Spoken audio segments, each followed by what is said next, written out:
এখানে অনেক মাছ আছে, প্রচুর মাছ। ওই মাছ থেকে খাবার দিচ্ছে নৌকা করে। জায়গাটা খুবই সুন্দর। বিকেল হলে সবাই এখানে আসে, মানে গ্রামের মানুষ তো এমনিতেই গ্রাম দেখতে দেখতে সুন্দর, তারপরে গ্রামের সব পরিবেশেতে এই জায়গাটা মানে একটু সুন্দর করছে আর কি, মানুষের ঘোরাফেরা করার জন্য। মাছে কেমন করতেছে।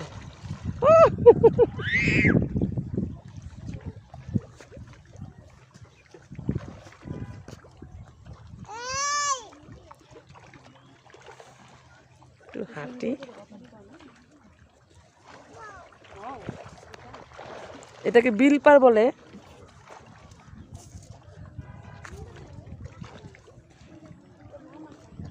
আজকে আকাশটা অনেক সুন্দর, কারণ বারবার একটু পর পর বৃষ্টি হয়েছে তো, এই জন্য আকাশটা অনেক সুন্দর।